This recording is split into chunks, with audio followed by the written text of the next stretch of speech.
Peace, peace, peace. Hey, Kalam, how are you? What happened, man? Which article you are reading for me saying that those hadith are not correct and they are not sahih? Where do you get this from? Now, this is actually one of my original research. I've heard this topic be mentioned. I've seen loads of great Christian apologetics, go ham and hard at this. And I said, okay, let me actually do my research, because I'm a person, I'm not, Muslim, I'm not Christian. I know, but let us cut the cake. Where you got your reference that those hadith are not sahih? Okay, so I utilized the science of hadith. So if my friend, don't give me the direct answer. Who is the scholar who said that those hadith are not sahih? Okay, so I myself done the research myself. No, you yourself, you are not a scholar. I'm asking you, my friend, who is the scholar who said that those hadith are not sahih? Okay, let me finish. Okay, so I myself done the research, and my conclusion, my own personal research. My friend, you are not answering. I don't care for your conclusion. With my respect to you, I want the scholar, the Muslim scholar, who said that those hadith are not sahih. Okay, so the first person that actually makes mention of this is Imam Malik. Imam Malik says that show me the hadith. It says that Imam Malik said that Aisha was not 6 years old. He does not make mention of that. He says that the narrations coming from Hisham ibn Urwa. My friend, who care about Hisham ibn Urwa? We have many narration. The narration is not coming from Hisham ibn Urwa anyway. The narration is coming from Aisha. Who said, what is Hisham ibn Urwa in the hadith?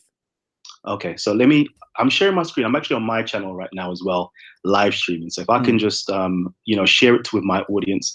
I don't know if you're able to, no, you won't be able to see my screen. No problem, my friend.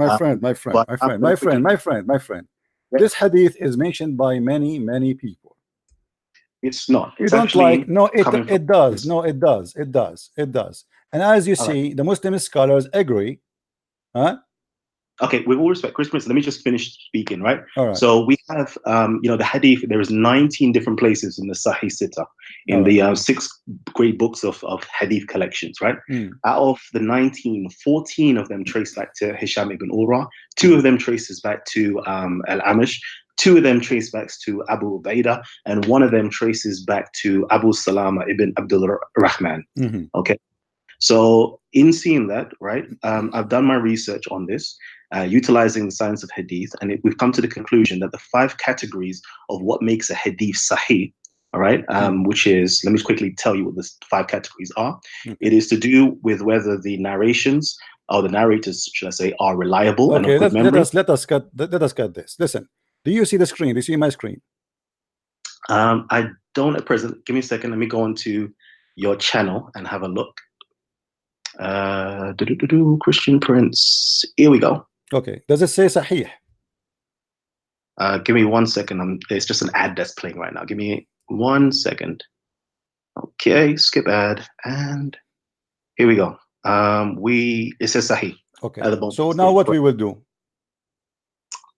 What would I do? No, what we will do if it says Sahih. I mean, you see, you look like you do not know what Islam is about.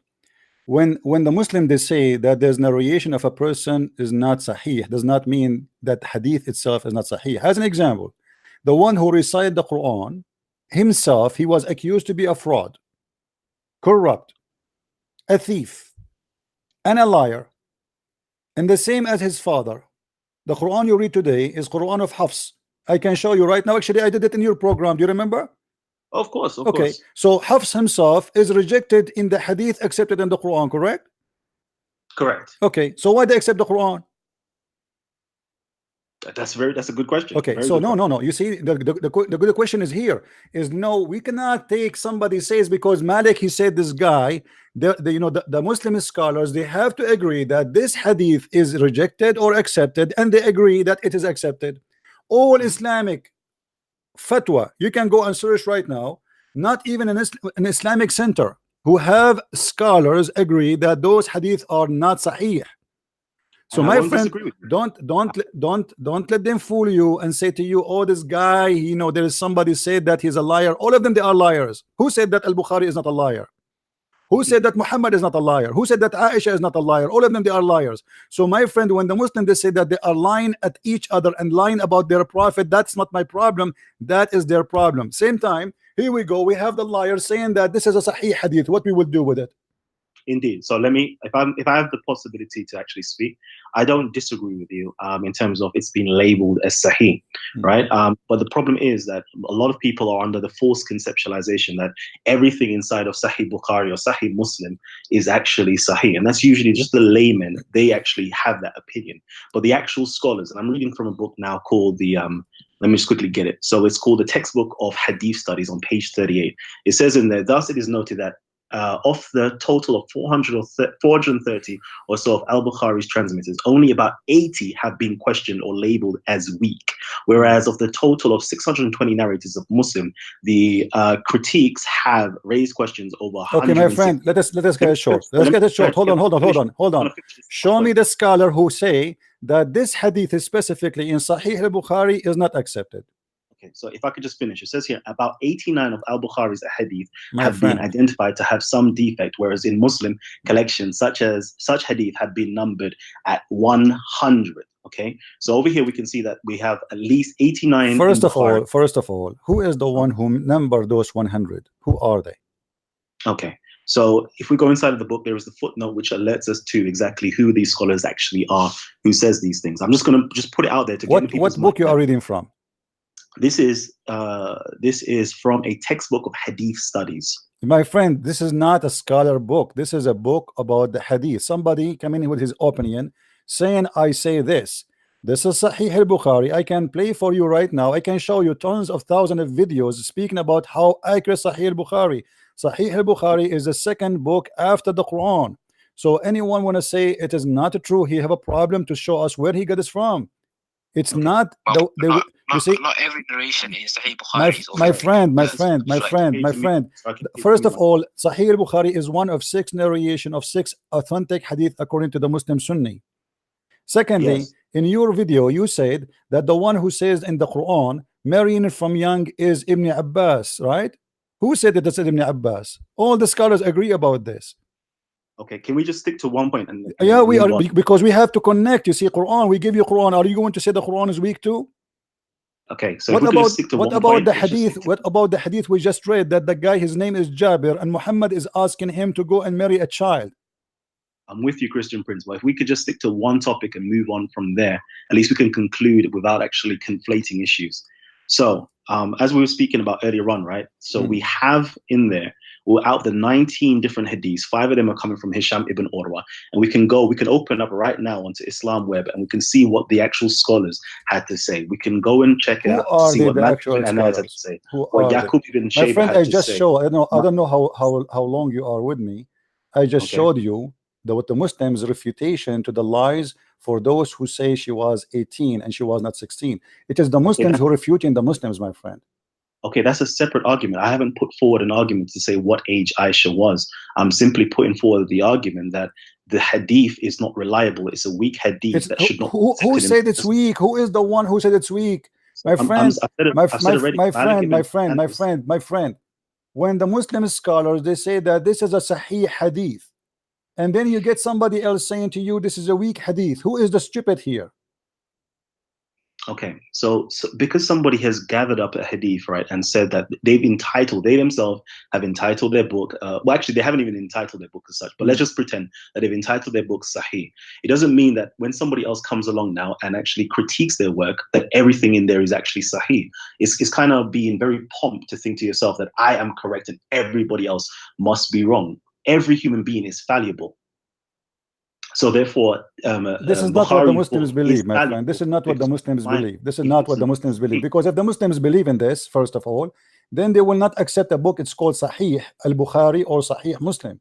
Because who is Sahih al-Bukhari? To be able to be having a book, it's called Sahih. How a person can remember thousands of hadith unless he is a liar? This is impossible. Nobody can remember by word, by name, by details. It's impossible. And you should agree with me, right? Like now, if I tell you the names of a bunch of friends, and we sit together, and then you go and you remember the story, and you remember the names, and you remember every word I say, and we are talking about thousands and thousands of stories. That is impossible. There's no brain can handle it. Okay, So I just want to quickly just let you know as well, right? Because I know everybody's underneath the false conceptualization that this book, Sahih Bukhari, is Sahih, right? And to my knowledge, it wasn't actually even called Sahih Bukhari itself. It's other people that have given it the title Sahih, right? Originally, it was something called the Jamia, the collection of hadiths. Okay, why they give it? Why they give it this title? Those people, because they themselves believe that it was the most authentic book after the Quran, right? Okay. So they believe that it was the most authentic. Now, of course, human beings. Let me ask you, Kalam. The website I just showed, those scholars in islamfatwa.com, etc. Why they are saying that those are absolutely Sahih hadith? Do you think that you have more knowledge than them about who is Sahih narration or he's not? I would say evidently. Do you think they are better than you, or you are better than them? I would say evidently. I prove based upon my research and my evidence that my conclusion proves to be true. So therefore, my results. So you are the one who don't speak Arabic. You know more than the scholars who speak Arabic, and they are Muslims. When it comes to this point itself, if I've done a research on this, what research? You did not do any research. What is research? Because my friend, you know, in order to refuse somebody hadith, you have to refuse all his hadith. So now, if we search for this name, is all his hadith is rejected, or only this is the hadith they don't like it? No, it's the hadiths. Okay, according to Malik, yeah, which I should bring up I should really just bring this up real quickly, right? According to Malik, he says that you know, after he moved, you know, Hisham ibn Urwa moved to Iraq when he was around 71. We do not accept any of his hadiths. Okay, everything from that point on is weak. He was an old man. Hold on, guys. This guy, after he moved to Iraq, he became a liar. Before he go to Iraq, he was honest. Yes, and that's why nobody. And how you know that this hadith is written after he moved to Iraq? Because none of the Medinan scholars, none of the Medinan don't scholars. Tell me no. Tell me how they knew. If nobody even knows when Muhammad exist, no, there's no date, there's no years. Even the Muslims don't agree about the date of his birth as a year. How they knew? How they knew that when this guy he went to Iraq? I don't have any like disagreements with you on that, but I just want to keep to the topic. Right? So you see, wait. You see, you said something very important. We have to focus with it a little bit. Okay. So now, if we have a person is not approved, either he is a liar or he is not. He cannot be honest when he was here, and he is dishonest when he went there. That is not logical, and nobody will believe in this garbage. Okay. Imagine I say Kalam is an honest person when he was in New York, but became a liar when he went to California. Who is going to believe in this? Okay, so I don't think, if I get 1 minute just to speak, okay, just 1 minute, that's all I'm asking you for. Okay? I don't think anybody calls him a liar. Nobody says he's kadhab in any of the so what he is. All they simply say, okay, let me just quickly read out what the scholars say. It's in Arabic and English. It says here, Yaqub ibn Shayba says, he, Hisham, is highly reliable. Okay, highly reliable. His narratives is acceptable, except what he narrated after moving to Iraq. Malik ibn Anas now says near enough the same thing. Okay, he now says, you know, he basically says the same thing, that he does different recitations. He narrates Ursal or Mursal hadiths basically on behalf of his father. Then you have Sahih ibn Abi Saleh, so that he's mingled and changed things up, and his memory, you know, decreased or went downhill in his old age. Then you have other people as well, you know, such as, who do we have here? We have the people of Iraq. Mama all say that, you know, he started to be confused when he started narrating in Iraq. So it's after a certain period of time he started narrating certain things which the earlier scholars or the people of Quraysh themselves never had any knowledge about. And that's why they say they rejected everything from him at the point of Iraq, because he was an old man that possibly went senile or possibly lost his memory and started confusing things. Therefore, you never see in the Muwatta of Ibn Malik, that's the only of the 7 books, right, that you don't see Aisha being 9 years of age. If you go into the fiqh of Abu Hanifa, they tell you that a child becomes an adult at the age of 18 years of age. This is according to Abu Hanifa. Let me ask you, have you ever heard of an imam? His name is Al-Hafiz. Sorry? Al-Hafiz, Al-Imam Al-Hafiz. No, I haven't. Okay. He confirmed that she was 6 years old, and even he confirmed that at the time of Khaybar, she was at the age 7. What about? I think it's 14 at Khaybar. They say no, according to Ibn Hajar. Hold on. No, actually, they are saying to you that Khaybar was 7. Now they say that Aisha, she was at the attack of Khaybar, she was at the age of 14, and at that time she don't even have her period. Yes, and she was playing with dolls. All right, and she was playing with dolls. Okay, hold on. Yes. So now, as long they are confirming that at that time she was still 14, then we can just count how many years from Khaybar backward, and we will find the age of Aisha. Definitely. Okay. So here we go. Okay, here you go. If I read Al-Khattabi, let me show you on the screen. Here we go. قال الحافظ قال الخطابي, and this is not the one you don't like, the one they say he's a liar. Okay, it was allowed for Aisha to play, for she is not mature. I said to confirm this about its possibility, because Aisha, she was by the time of Khaybar, the attack of Khaybar, not Khaybar, the attack of Khaybar, at the age of 14 years old, and maybe she complete 14 or she passed or even close. So he's not sure if 14 past 14, 13 going on 14 is something like that. And he say, but in the attack of Tabuk, she was for sure mature. Okay, and this is he continue this قطعا فيترجح رواية من قال في خيبر. So it's more reliable to say that it is about her age when she was in Khaybar.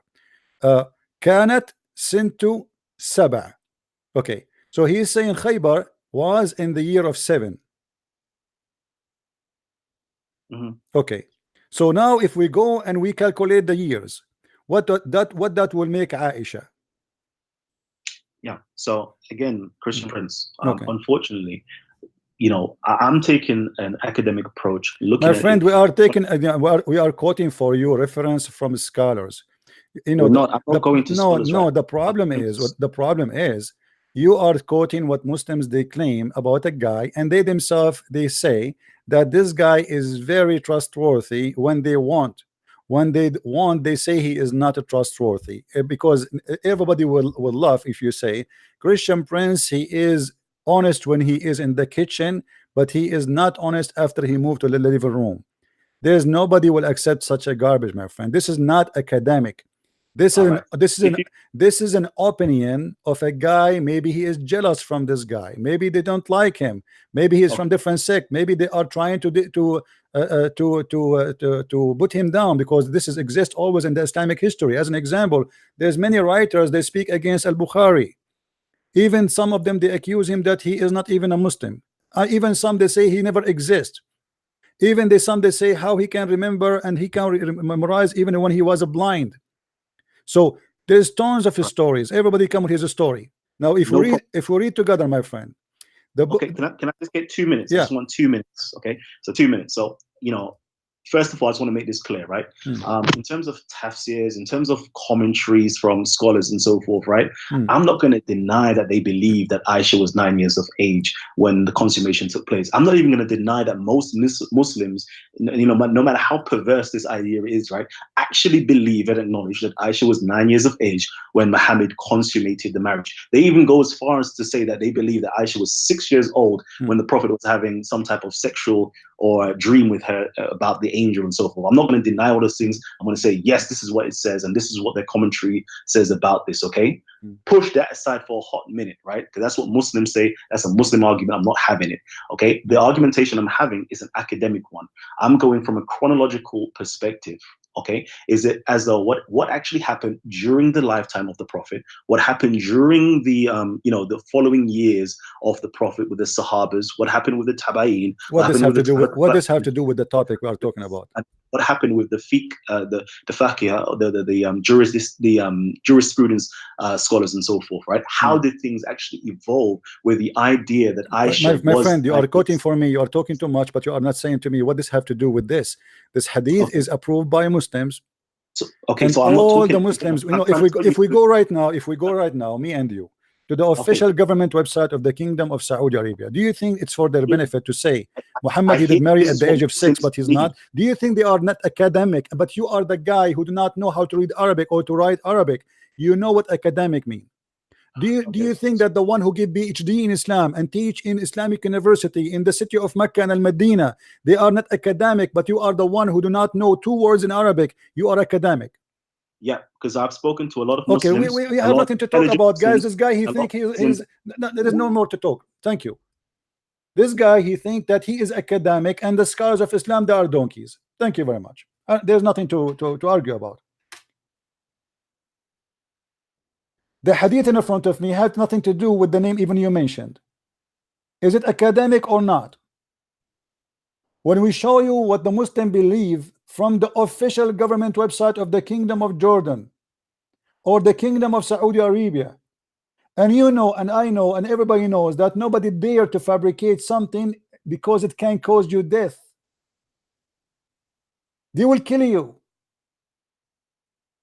When we see tons of hadith repeating the same story, have nothing to do with the name you mentioned to me, you are stuck with that name.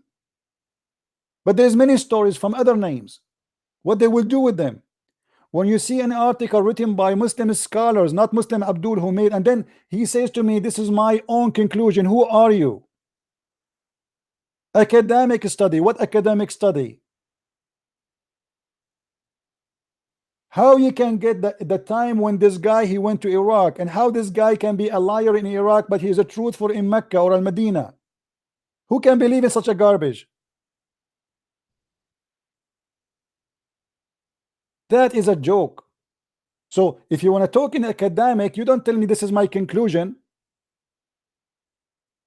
So now we have the conclusion of the academic of Mr. Kalam versus the scholars of Islam. When I asked him, name for me one person, he said that this hadith is not accepted. He did not give me anyone. He just said to me, there's some, they say that this guy, after he moved to Mecca or so moved to Iraq, he became not honest. That is funny.